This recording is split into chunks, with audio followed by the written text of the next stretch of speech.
Bon matin, Axe 21. Content de me retrouver avec vous ce matin. On est actuellement dans une série qu'on a débutée il y a quelques semaines, puis qui se nomme Insatiable. C'est une série qui traite des désirs, des soifs profondes de notre âme en tant qu'être humain. Puis dans les premières semaines, Philippe puis Jasmin nous ont parlé de différents sujets par rapport à nos soifs de sens, notre soif de joie, puis même notre soif du besoin de notre âme pour le silence. Puis aujourd'hui, on termine cette série-là, j'ai la joie de terminer cette série-là en vous parlant de notre soif d'intimité. En fait, le désir d'intimité, c'est une des plus grandes soifs de notre âme en tant qu'être humain. L'intimité, ça fait référence à notre désir de connaître, puis aussi d'être connu et aimé. Être dans une relation où on n'a pas à porter de masque, pas besoin de se protéger de l'autre, pas besoin de faire semblant, pas besoin de projeter une image ou une façade, mais être dans des relations où on peut être soi-même, où on n'a rien à cacher à l'autre, où on peut se rendre vulnérable, se savoir connu parfaitement parce qu'on se sait aimé de l'autre. On se sait chéri, accepté, sans jugement. Donc, une relation qui est sans crainte de rejet, sans crainte de blessure, sans crainte de trahison. Puis cette intimité-là, on peut en fait la retrouver dans plusieurs de nos relations, plusieurs endroits dans nos vies. Ça peut être comme enfant, dans notre relation avec nos parents, de se savoir connu et aimé malgré nos défauts, malgré nos imperfections.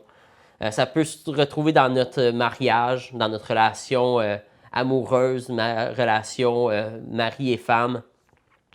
Ça peut être dans notre relation avec nos propres enfants.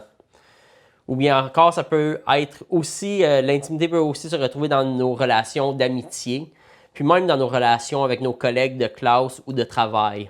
Puis tout ça, c'est une belle chose. C'est une chose que Dieu veut vraiment pour sa création. En fait, la Bible, elle nous dit qu'on est créé à l'image de Dieu.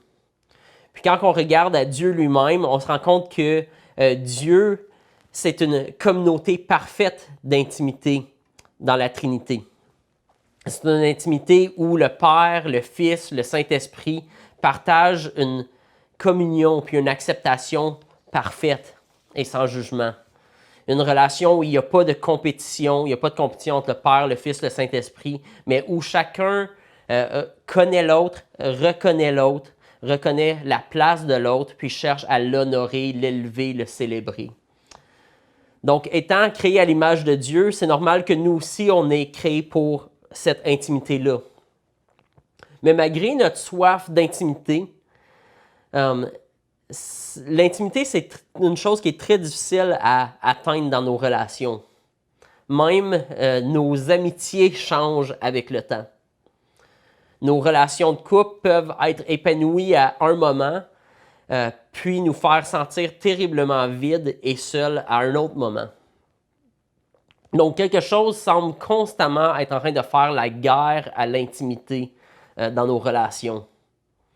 La semaine dernière, Philippe nous parlait de notre besoin de silence, puis de comment les distractions, le divertissement, la technologie, nos téléphones, les médias sociaux, les séries de Netflix en rafale peuvent souvent être un ennemi du silence dans nos vies.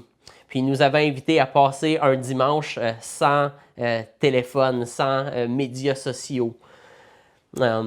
Puis j'aurais le goût de vous inciter à faire la même chose aujourd'hui. Si ce que vous voulez dans votre vie, c'est de bâtir des relations d'intimité. Parce que malheureusement, ces choses-là sont aussi ennemies de l'intimité. Essaye juste d'avoir un temps de qualité avec ta femme, ton enfant, ton ami, mais où tu as constamment ton téléphone à la main, où tu regardes constamment ton fil d'actualité. Tu vas voir, ça détruit l'intimité. Je suis certain que vous l'avez déjà expérimenté. C'est un très gros turn-off à l'intimité pour n'importe qui. Quand tu es avec quelqu'un puis que tu ressens constamment que cette personne-là a le goût d'être ailleurs, a le goût d'être avec quelqu'un d'autre et intéressé par mille et une choses autres que toi. Donc, l'intimité requiert une présence, requiert une attention qui est intentionnelle, puis sur le long terme aussi.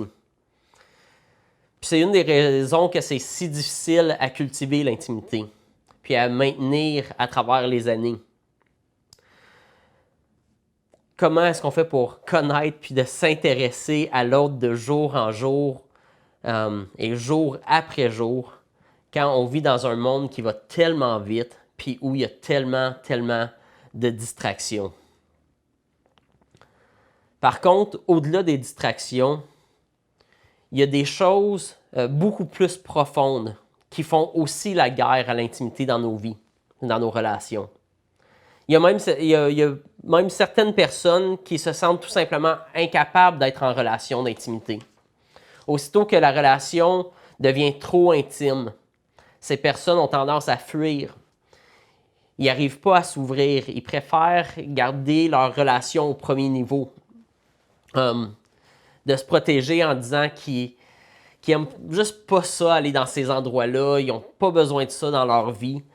Donc, il aime mieux garder ça simple puis relativement superficiel. Mais souvent, en réalité, ça cache des peurs qu'on a de l'intimité.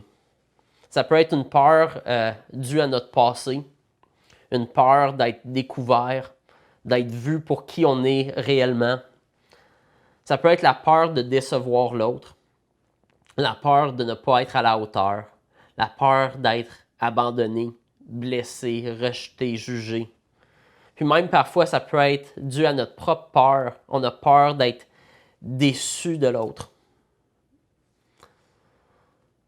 Donc en fait, c'est vraiment pas facile de s'ouvrir puis de se rendre vulnérable. Parfois, c'est aussi parce qu'on manque de pratique. Parce qu'on ne veut pas aller dans ces endroits-là, donc on ne se pratique pas à aller dans ces endroits-là. Puis des fois, c'est aussi parce que dans le fond de nous-mêmes, on sait qu'il y a des parties de nous qui ne sont pas si belles à voir. Il y a des parties de nos vies, de nos cœurs, de nos désirs, nos pensées, nos actions qui sont peut-être pas aussi nobles qu'on voudrait, qui sont peut-être même répugnantes. C'est peut-être des endroits de notre vie qui nous gênent. Et donc, on craint que si l'autre nous découvre réellement comme on est, ça va entraîner le jugement, le rejet, des blessures. Puis tout ça, c'est le péché qui apporte ça dans le monde. Parce que quand on y pense sans péché, il n'y a pas de raison de se cacher. Il n'y a pas de raison d'avoir honte. Il n'y a pas de raison de vouloir se protéger de quelqu'un qui voudrait nous faire du mal. Puis c'est ce qu'on voit dans la toute première histoire de l'homme et la femme dans la Bible. La minute où on fait le mal, on ressent le besoin de se cacher. On ressent le besoin de se vêtir, de recouvrir notre honte. Donc c'est comme si d'un côté on a soif d'intimité, d'être aimé tel qu'on est, mais en même temps, intérieurement, on ressent qu'on ne mérite pas cet amour-là. Puis on a peur d'être rejeté. On sait qu'on porte des choses qui sont hideuses, des choses qui ne méritent pas l'approbation, des choses qui peut-être mériteraient le rejet puis le jugement. Puis une des choses qui fait peur un peu dans ce sens-là, c'est que la Bible nous dit qu'un jour, toutes nos actions, toutes nos paroles et même toutes nos pensées vont être mises à nu devant tous et devant Dieu. Et alors, on va tous se rendre compte qu'on mérite le jugement. Puis c'est là que le message de Jésus-Christ devient tellement une bonne nouvelle. Il devient tellement important parce que c'est le message qui vient changer cette réalité-là. Jésus, Dieu le Fils, lui était le Fils parfait de son Père. Il vivait dans l'intimité du Père depuis toute l'éternité. Le Père le connaissait parfaitement. puis il prenait plaisir en lui. Le Père le connaissait dans toute sa personne, dans toute son intimité, puis il ne voyait aucune faille en son Fils. Le Père célébrait son Fils. Puis même lors de son baptême, le Père déclarait publiquement « Voici mon Fils bien-aimé, qui a toute mon approbation, en qui je mets toute mon affection. » Puis le Fils venu sur terre a continué à vivre une vie parfaitement dans la volonté de son Père.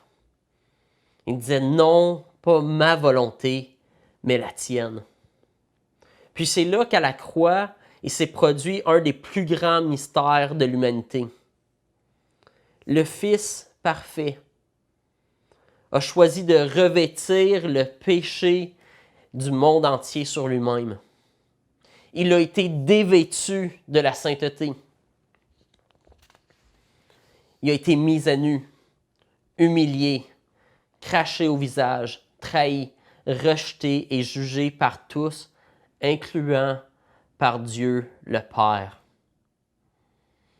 Tout ça à cause des péchés, des meurtres, des violences, des viols, des abus, des mensonges, des tromperies, de l'orgueil, de toute l'humanité qui reposait maintenant sur lui à la croix. Donc, quand Jésus sur la croix a crié pour de l'aide à son Père ne l'a pas délivré, mais il l'a déclaré coupable. Il l'a laissé subir le châtiment, la honte, le jugement, le rejet, l'abandon que méritaient les péchés du monde entier qui reposait sur lui. Cette intimité-là qui durait parfaitement depuis toute éternité entre le Père et le Fils a été anéantie à la croix. Cette intimité après laquelle tout être humain en soupire, puis que Jésus, lui, avait depuis toute éternité. Jésus a choisi de le sacrifier à la croix par amour pour nous. À cet instant-là, sur la croix, Jésus a perdu l'approbation du Père. Mais ce qu'il faut savoir dans cette histoire-là, c'est que c'est dans l'intimité du Père et du Fils qu'ils avaient choisi ensemble depuis toute éternité qu'un jour ce moment arriverait. Un jour, le Fils viendrait sur terre pour porter les péchés, la culpabilité, la honte du monde entier sur lui-même. Il était pour être rejeté du Père et rejeté des hommes pour mourir sur une croix et payer pour les péchés du monde entier. Rejeté, trahi, abandonné de tous. Mais Jésus est ressuscité 3 jours plus tard, vainqueur sur le péché, sur l'orgueil, sur la culpabilité, la honte, qui brise continuellement l'intimité entre nous et Dieu et entre nous et notre prochain. Il a vaincu le péché dans le but de restaurer l'intimité. 2 Corinthiens 5, les versets 19 et 21 nous disent la chose suivante. Il dit « Car Dieu était en Jésus-Christ. Il réconciliait le monde avec lui-même en ne chargeant pas aux hommes leurs offenses.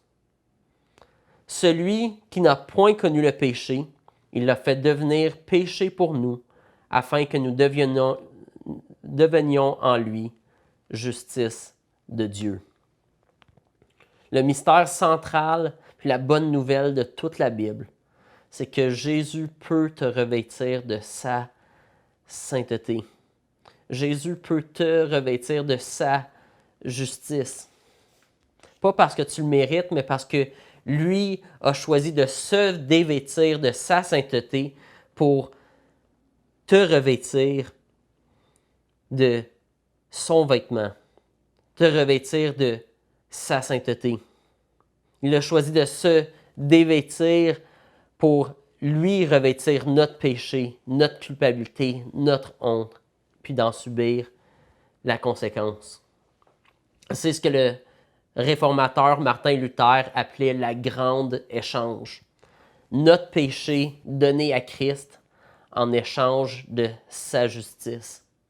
Donc, par la foi en lui, nous pouvons donc être déclarés justes, être déclarés purs, d'être déclarés acceptables, pas en fonction de notre propre justice, mais à cause de la sienne. Donc, au lieu de recevoir le jugement, le rejet, l'abandon, tu peux aujourd'hui recevoir le pardon, l'approbation, la grâce et l'amour de Dieu. Et c'est ça, tel que tu es. Jésus a rétabli pour nous l'intimité ultime après laquelle notre âme soupire. L'intimité avec le seul qui nous connaît parfaitement et le seul qui peut nous justifier parfaitement. Puis la chose incroyable, c'est que quand on se sait accepter puis aimer de Dieu parfaitement, puis tel que nous sommes, ça nous rend aussi meilleurs à bâtir des relations saines d'intimité dans les autres relations de notre vie que Dieu a placées autour de nous pour nous bénir. Le fait de se savoir parfaitement accepté de Dieu malgré nos manquements, ça nous arme de confiance, de paix, d'humilité, de ne pas avoir à faire semblant d'être quelqu'un d'autre. Puis ça nous remplit également de grâce, d'accepter puis d'être plus patient avec les failles des autres parce que Dieu a été tellement gracieux dans sa façon envers nos propres failles. Donc, d'assouvir notre soif d'intimité, ça commence par restaurer notre intimité avec Dieu à travers Jésus-Christ. C'est pourquoi Jésus dit dans Apocalypse 22, il dit que celui qui a soif vienne et que celui qui veut prenne de l'eau de la vie gratuitement. C'est un cadeau gratuit que Dieu t'offre ce matin, de combler ton vide par sa présence, par son intimité. Donc, en terminant ce matin, je voudrais t'inviter à recevoir ce cadeau. Donc, que tu ne sois pas chrétien, que tu ne te considères pas chrétien ou que tu sois un chrétien depuis de nombreuses années, je vais t'inviter à prier avec moi dans quelques instants. En fait, la soif de notre âme, c'est en fait un reflet du désir que Dieu a lui-même d'être en relation avec nous. Puis souvent, la réalité, c'est que nos vies sont pleines de distractions, comme on l'a vu plus tôt. Il y a plein de choses qui viennent prendre la place de notre intimité avec Dieu. Plein de choses qui nous intéressent plus que Dieu. Mais Dieu soupire après cette intimité avec toi. Il soupire de te connaître, puis que tu le connaisses. En fait, toutes les relations terrestres que Dieu a créées, il les a créées pour nous permettre de découvrir puis de voir les différentes facettes de l'intimité profonde que Dieu veut avec nous. La Bible nous dit que Dieu nous aime comme un père, qu'il nous aime comme une mère, comme un amoureux, comme un mari, comme un frère, comme un ami, puis même comme un collègue de travail. Dieu veut même qu'on travaille avec lui. La soif ultime de notre âme, c'est de connaître Dieu puis de se savoir connu et aimé de lui. Il est le seul à pouvoir nous connaître parfaitement, puis il est le seul à pouvoir nous accepter parfaitement. La Bible nous dit dans Psaume 139, « C'est toi, Dieu, qui as formé mes reins, qui m'as tissé dans le ventre de ma mère. » Dans Jérémie 1, au chapitre 1, verset 5, ça dit « Avant de te former dans le ventre de ta mère, je te connaissais. » Puis Jésus nous dit dans Luc 12, il dit « Même vos cheveux sont tous comptés. » Donc Dieu te connaît depuis avant même ta naissance. Il t'a créé, il t'aime, il t'a voulu. Puis Dieu connaît les pires secrets de ton cœur, les pires endroits de ta vie, de ton passé. Mais Jésus a le pouvoir de te purifier de tes péchés, de te purifier de ton passé, parce qu'il a porté tes péchés à la croix, puis il t'offre aujourd'hui de bâtir une relation d'intimité réelle avec lui, comme père, comme mère, comme mari, comme frère, comme guide et comme ami. Donc, la seule question qui nous reste, c'est de savoir, est-ce que nous, on va accepter cette invitation-là? Est-ce que tu vas accepter cette invitation-là de Dieu aujourd'hui? Parce que la chose que moi, je trouve incompréhensible de cette offre-là, c'est que le Dieu Tout-Puissant, c'est lui qui a choisi dans son histoire d'amour avec nous. C'est lui qui a choisi de se rendre vulnérable à nous. C'est Dieu qui se rend vulnérable à toi aujourd'hui. Quand on est le premier à exprimer notre amour, c'est nous qui s'exposons à être aimés ou rejetés. Puis c'est ce que Dieu a fait envers nous. C'est ce qu'il fait envers toi aujourd'hui. Il se rend vulnérable de se faire aimer de toi ou de se faire rejeter de toi aujourd'hui. Il a tout mis sur la table. Il a payé le gros prix pour te prouver son amour. Puis il promet de t'aimer, de te pardonner, d'accepter tel que tu es. Mais il veut que tu acceptes son offre. Il veut que tu lui prennes la main. Alors, si c'est ce que tu veux pour ta vie aujourd'hui, je t'invite à prier cette prière avec moi. Prends un temps dans ton cœur, dans ta tête, dans ton salon, d'exprimer ces paroles à Dieu. Ça peut être des paroles exactes ou ça peut être des paroles qui sont dans ton cœur. Mais que tu puisses exprimer ce désir-là d'intimité avec Dieu. Donc Dieu,